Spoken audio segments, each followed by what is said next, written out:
20장 11절에서 18절 말씀입니다.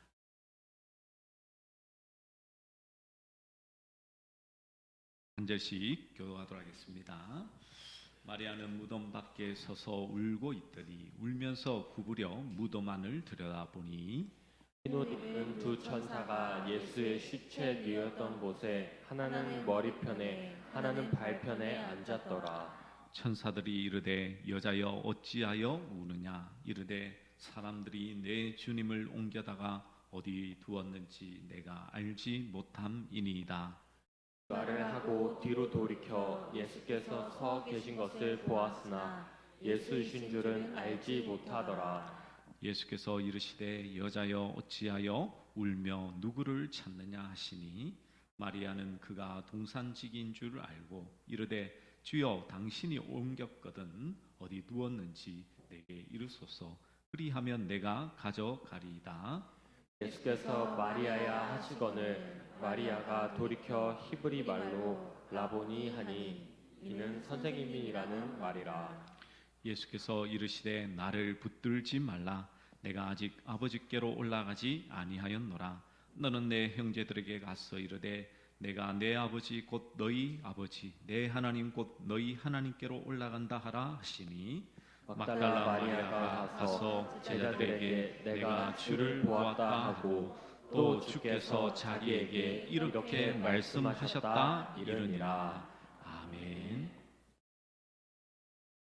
여러분 전승에 따르면 베드로는 십자가에 거꾸려 매달려 죽었다라고 하죠.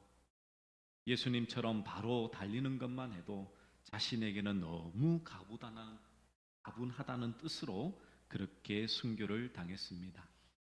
마태는 페르시아에서 폭도의 칼에 죽었고 마가와 도마는 사지를 말에 묶여 찢어졌고 누가는 목 매달렸고 바돌로메는 산채로 껍질이 벗겨졌고 작은 야고보는 톱으로 두동강이 났다라고 전해지고 있습니다. 요한을 제외한 바울과 나머지 사도들도 십자가에 못 박혔죠. 사도들뿐만 아니었습니다. 스데반이 성난 군중의 돌에 맞아 최초로 순교한 이래로 초대교회에 이름 없는 수많은 성도들이 산채로 냉수의 밥이 대문하였습니다. 그런데 그들은 죽음을 전혀 두려워하지 않았습니다. 주저함도 없었습니다. 심지어 하나님을 찬양하며 감사함으로 기쁨으로 그들은 죽음을 맞이했던 것이죠. 어떻게 그것이 가능했을까요?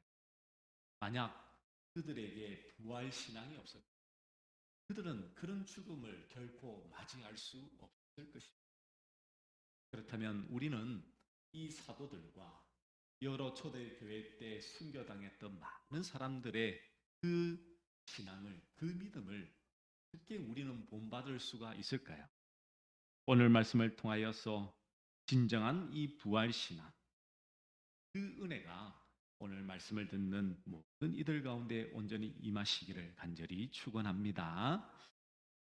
오늘 말씀을 보시면 이 예수님의 부활에 대한 내용을 우리는 너무나 잘 압니다.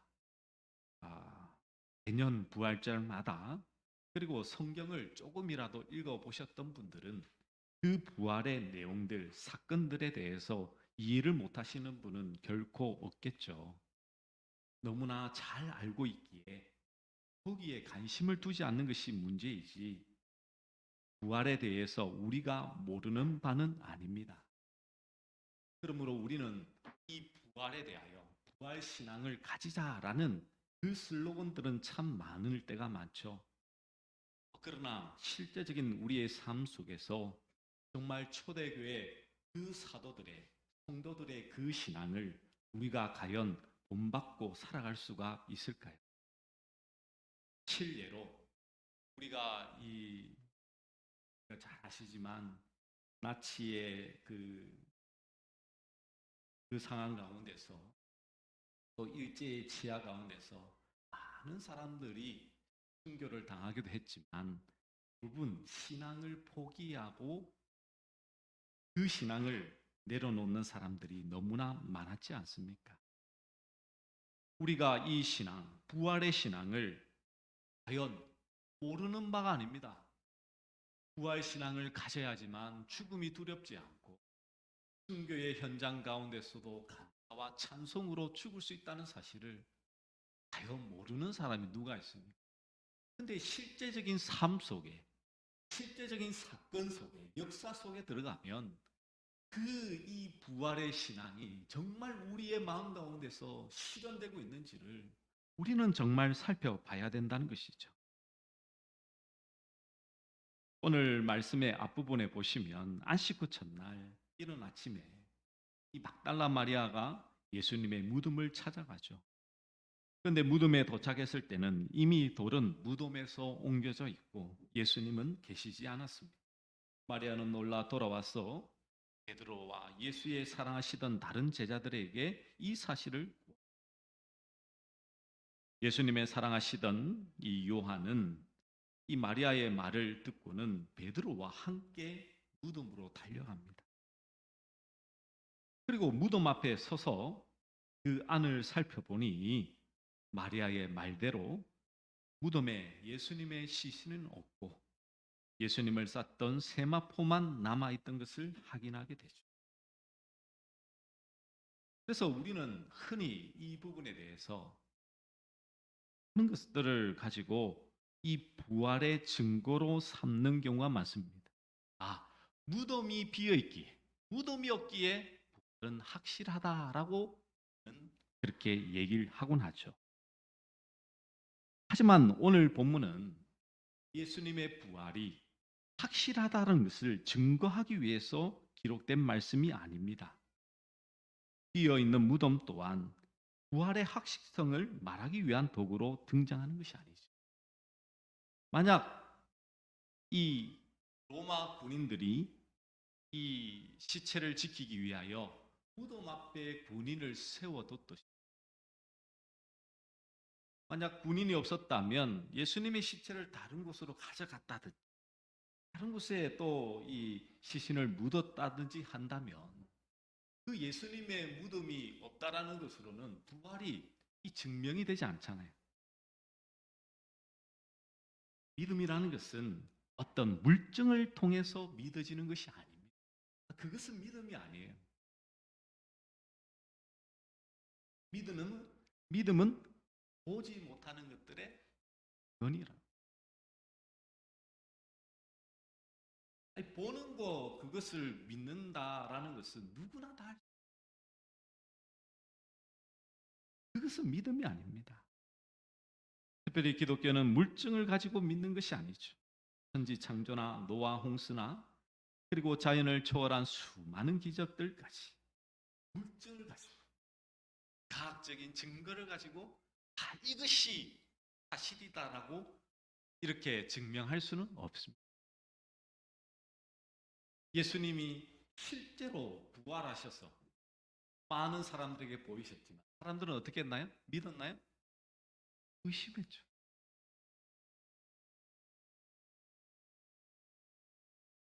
증거가 확실하다.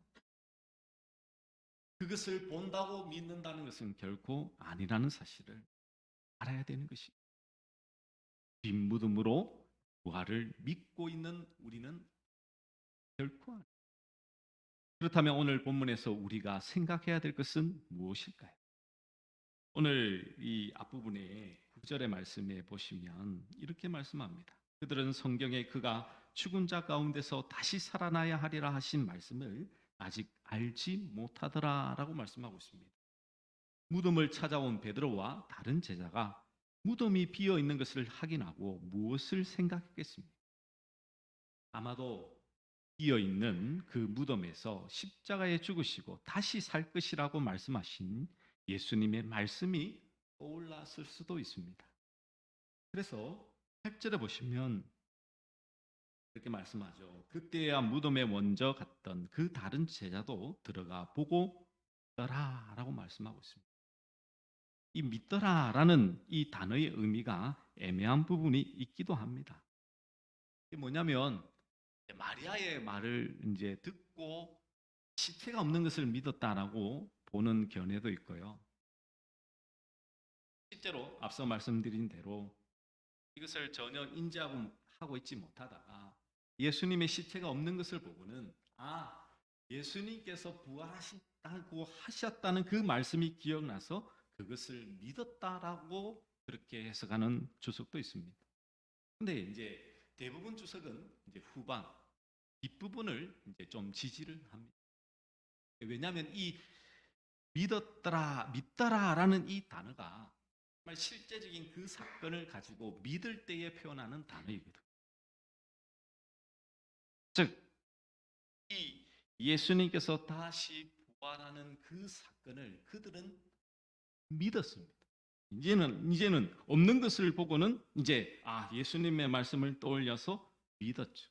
그런데 9절에 보시면 바로에서 사도 요한이 설명을 하고 있습니다. 이게 뭐냐면 그들은 성경에 그가 죽은 자 가운데서 다시 살아나야 하리라 하신 말씀을 아직 알지 못하더라 말합니다. 우리는 흔히 그렇게 생각하지 않나요? 우리는 지식보다 믿음이 더 위에 있다라고 생각합니다. 그래서 우리가 아는 것보다, 동의하는 것보다 이 믿음이 더 중요하다라고 생각하는 경우가 많죠. 그런데 이 초대교회 때는 좀 다릅니다. 상황이 다릅니다. 왜 그렇습니까? 이 초대교회 사람들은 예수님을 실제로 뭐했던 사람들입니까? 직접 보고 만졌던 사람들입니다. 그래서 예수님에 대해서 그들은 뭐 하냐면 아는 자들이에요. 우리는 안다고 하면 지식으로 머릿속으로 안다라고 생각을 하시지만 이 헬라적인, 히브리적인, 유대인적인 아는 것은 자신의 모든 것으로 이 모든 것으로 아는 것을 안다라고 표현하고 있습니다. 지식으로 그냥 동의만 하는 것이 아니라 그분에 대해서 모든 것을 알고 있을 때에 안다라는 표현을 합니다. 그래서 요한복음 17장에서도 분명히 말씀하죠. 예수님을 아는 것이 뭐라고요? 영생이다. 지금 상황은 지금 이 시대 이제 초대교회 때 지금 이 당시에 기록된 이 상황에서는 믿는 것과 아는 것에 대해서 지금 우리에게 적용시키면 안 된다는 거예요. 그들은 예수님을 직접 보고 만지고 그들은 예수님에 대해서 너무 다 알아요. 근데 지금 그 상황, 이 예수님이 부활하셨다라는 것을 아직까지는 알지 못하는 거예요. 나중에 돼서 알죠. 지금 상황에서는 지금 사도 요한만 지금 깨닫는 거예요. 예수님이 부활하신다고 했지. 왜냐하면 이 사도 요한은 예수님이 가장 사랑하시는 제자였고 그 예수님에 대해서 이 사모함이 가장 컸던 사람이었기에 아마도 최고 빨리 알았지 않나 그렇게 생각할 수가 있습니다. 그래서 초대교회 신자들은요 부활을 믿은 것이 아니라 알았습니다. 어떻게 보면 이것이 우리와는 가장 큰 유일한 차이죠. 그래서 사도 요한은 요한 1장에 태초부터 있는 생명의 말씀에 관하여는 우리가 들은 바요 눈으로 본 바요 주목하고 우리 손으로 만진 바라라고 말씀하고 있습니다.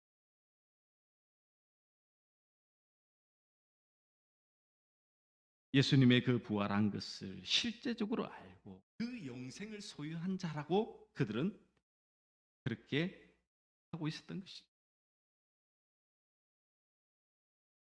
그들은 부활에 대해서 배우고 습득하고 학습하려고 하지 않았습니다. 근데 오늘날 우리는 어떻습니까? 이 부활에 대해서 자꾸만 습득하고 믿으려 하고 노력하는 신앙이죠. 그래서 믿을 수 있는 근거를 자꾸만 찾습니다. 부활이 언제 어디서 누구에게 어떤 모습으로 일어날지, 예수님은 언제 어떤 모습으로 다시 오실런지, 신자의 공중 들림은 세계 곳곳에서 동시다발적으로 일어날 것인지, 오늘날 갑자기 정말로 사라질 것인지, 그 세부적인 모습에만 흥미와 관심이 쏟아져 있는 것이죠.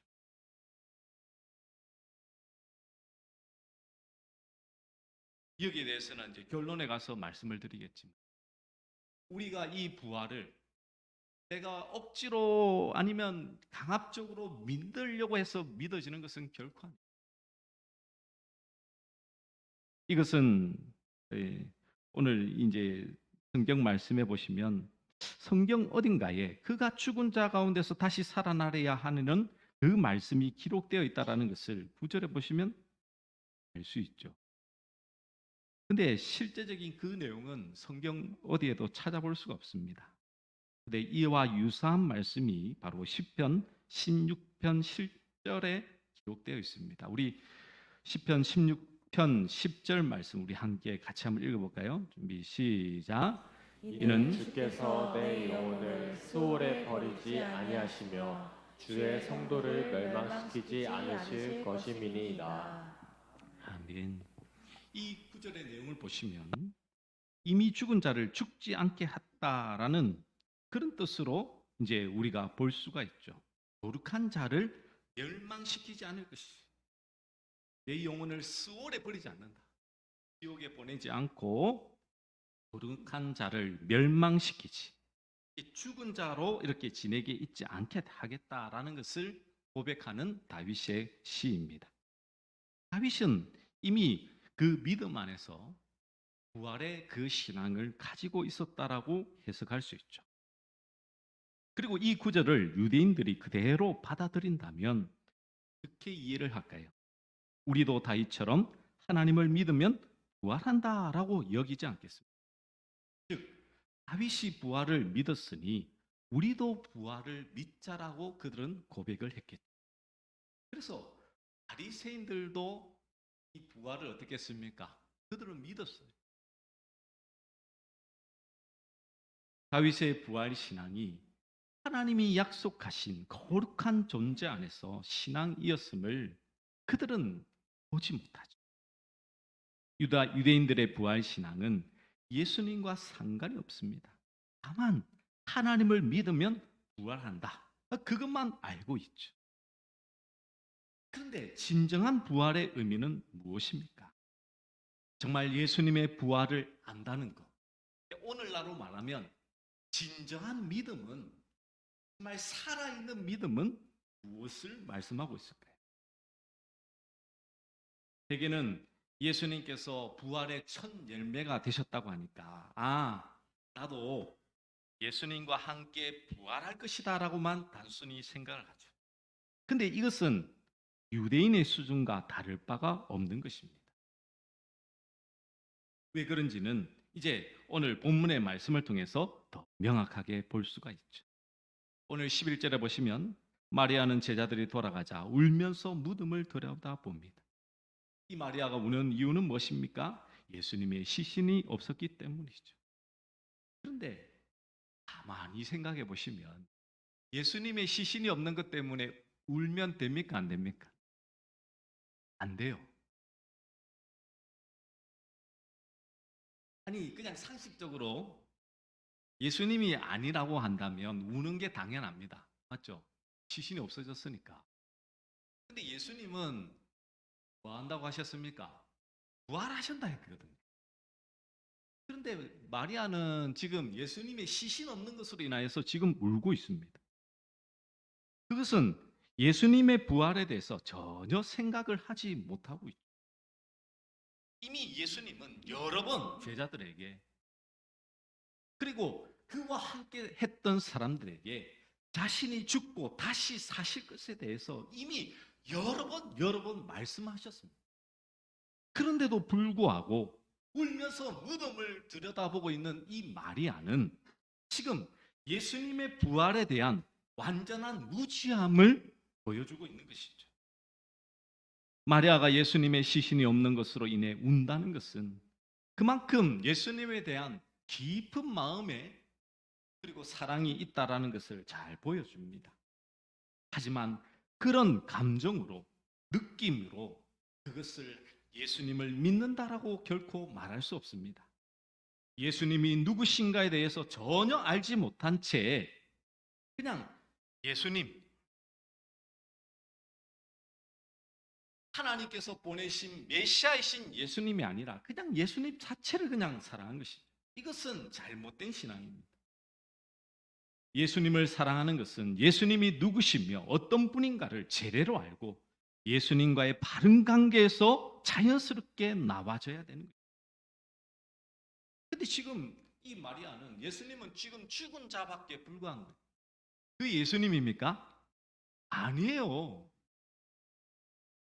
지금 예수님은 부활하셨습니다. 근데 그 부활에 예수님을 찾고 구하는 것이 아니라 죽은 시신을 찾고 있다는 것은 지금 그 신앙은 올바른 신앙이 아니라는 거예요. 이것은 마치 신자들이 예수님의 죽으심과 부활에는 관심이 멀어져 있으면서도 예수님을 사랑한다라고 떠드는 것과 일반상통하는 것이죠. 자신의 느낌일 뿐입니다. 이것은 예수님이 남기신 진리에서 예수님을 바라보고 생각하는 것이 아니라 다만 자기 생각에 예수님을 사랑하는 것처럼 생각하는 것이죠. 많은 사람들이 이런 신앙, 이런 사랑에 머물러 있는 것입니다. 예수님과의 관계는 상관없이 내가 예수님을 생각하고 내가 예수님을 위해서 예배하는 그것으로 나는 신앙과 믿음이 좋다라고 착각 속에 남아있더라는 것입니다. 그러나 우리가 기억할 것은 단 한 가지입니다. 예수님과 우리 성도는요, 피로서 맺어진 관계라는 사실을 우리는 꼭 기억해야 되는 것입니다. 예수님이 나를 위하여 피 흘려 죽으셨다는 그 사실이 지금 나와 상관이 있어야지만 나는 예수님과 믿는 자, 예수님을 믿는 다른 성도가 된 거예요. 그래서 예수님의 피가 나에게는 무엇을 의미하는가를 바르게 이해할 때 예수님이 하신 모든 일이 감사함으로 남게 되고 주님을 사랑하는 자로 살아가게 되는 것이죠. 근데 이 모든 것을 떠나서 단지 주님을 생각해 주는 것으로 사랑한다, 믿는다라고 말하면 이것은 잘못된 상황인 것이죠. 오늘 예수님의 무덤은 여러분 흔히 생각하는 우리들의 무덤이 아닙니다. 우리나라의 무덤은 땅을 파고 단을 묶고 고봉을 세우지만 이스라엘의 무덤은요, 이 큰 동굴 속에 큰 돌로 막습니다. 시체는 이 3일 동안은 다시 이렇게 영혼이 떠돈다라고 생각했기 때문에 이렇게 3일 동안은 이렇게 세마포로 싸서 이렇게 두고 있습니다. 그리고 3일이 지나고 나면 이제 몰약을 바르고 이렇게 속에 완전히 매장을 합니다. 3일째가 된 거니까 지금 이 몰약을 들고 간 거예요, 지금. 예, 신을 이제 처리하기 위해서. 이제 그렇게 들어갔습니다.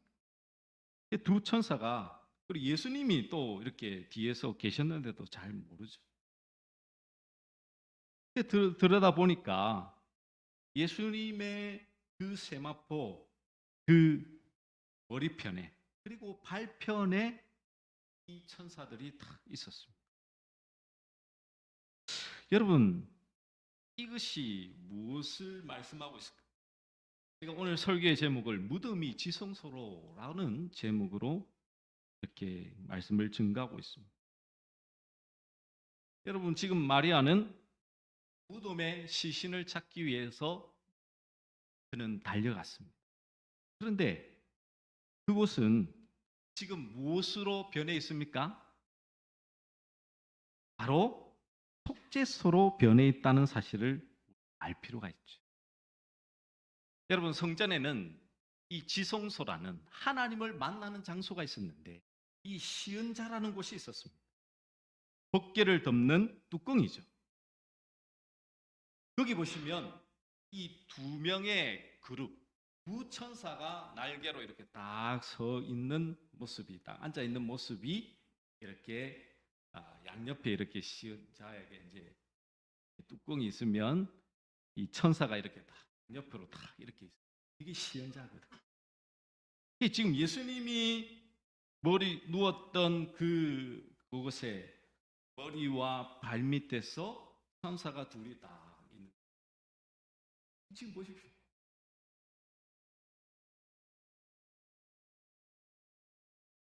무덤의 광경은 구약의 속죄소의 모습을 그대로 실현하여 보여주고 있죠. 결국 이 무덤의 광경은요, 죄인으로서 죽어야 할 자들이 어린 양이 대신 죽으심으로 말미암아 죄를 용서받았음을 이제 보여주는 것입니다. 그림으로 보여주는.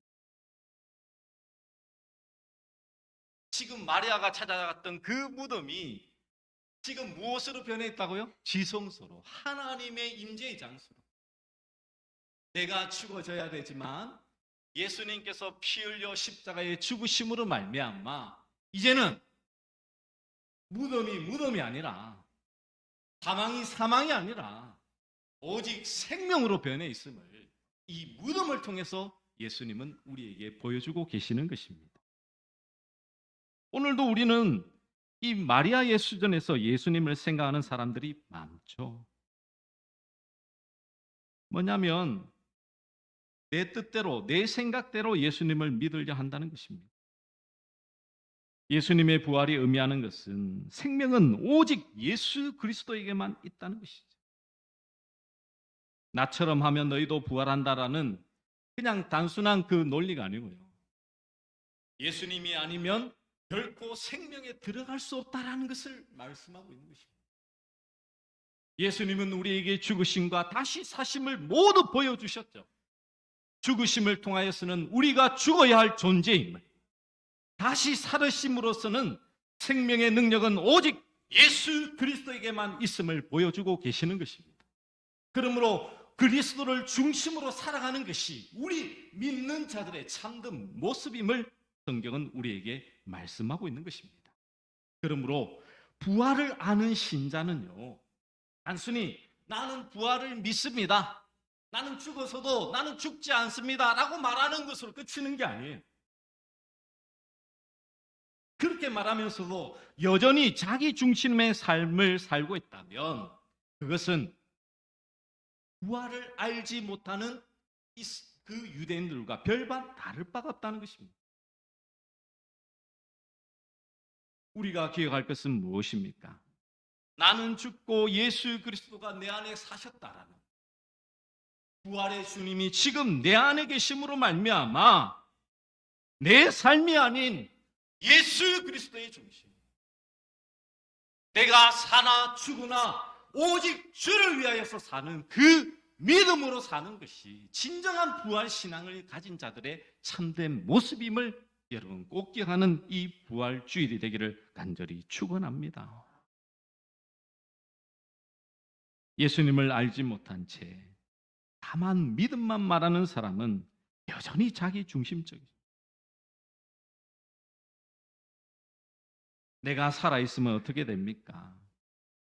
한마디 말에, 한마디 사건에 참 우리는 마음이 힘들고 어려울 때가 얼마나 많이 있습니까?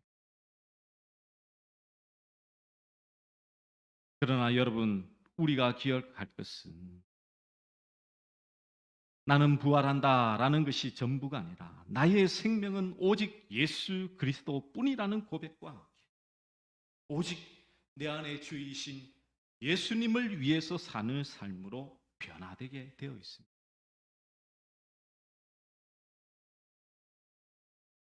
그래서 나는 저 사람을 용서할 수 없지만 예수님으로 말미암아 용서할 수 있고 사랑할 수 있고 이해할 수 있고 용납할 수 있고 함께 할 수 있는 것이 이 부활 신앙을 가진 자의 참된 모습이지 않습니까?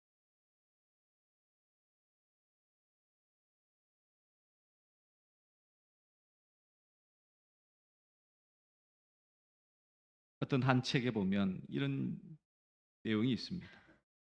물건의 가치를 지키려면 절대로 값을 내려서는 안 된다는 것이죠. 값을 내리는 순간 그 물건을 먼저 산 사람들이 실망을 하고 그 다음부터는 물건의 가치가 상실된다는 것입니다. 가장 귀한 것일수록 그것을 모방하는 것이 나오고 나는 어디까지나 가짜라는 사실을 알아야 된다는 것입니다. 실제적인 예로 피카소가 히트를 치면 어떻게 됩니까? 그 유사한 것들이 얼마나 잘 보지 않으면 이게 진짜 바카스인 것 같은데 바카스가 아니에요. 비타 500 히트를 칩니까? 어떻습니까? 비타 100, 1500 물 먹는 하나가 막 인기를 끄면 어떻습니까? 물 먹는 코뿔소, 암소 뭐 이런 것들이 등장하는 것이죠. 그런데 그 모든 것들은요, 잘 팔리기는커녕 결국은 본질이 남게 된다는 것입니다. 그렇습니다.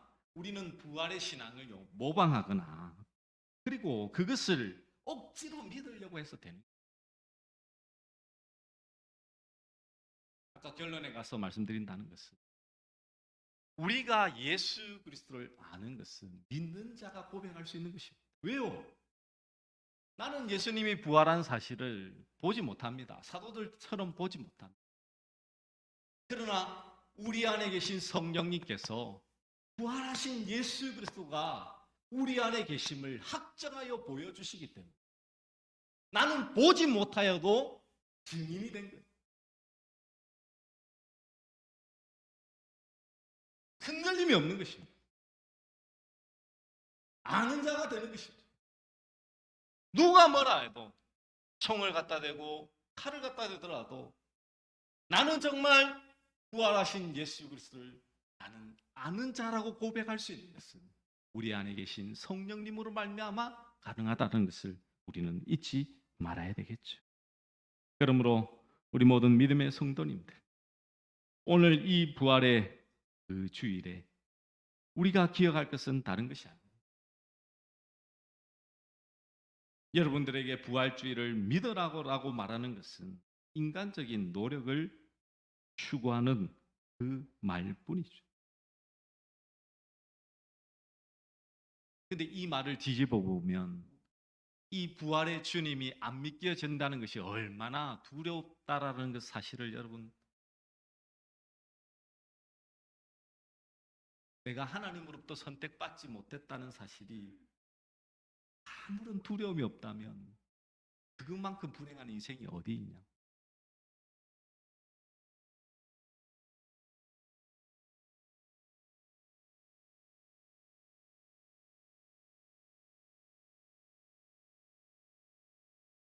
우리는 마리아처럼 예수님의 시신을 다시 찾아달라고 울 필요가 없습니다. 우리 안에 계시는 살아계신 예수 그리스도로 말미암아 확고한 믿음과 그 부활의 신앙으로 오직 예수님만이 나의 주이심을, 내 삶의 참된 주이심을 선언하고 선포하는 그 은혜 속에서 살아가야 됨을 우리가 매일의 삶 가운데 기억하며 그 믿음 안에서 살아가시는 우리 모든 믿음의 종들 되시기를 간절히 축원합니다.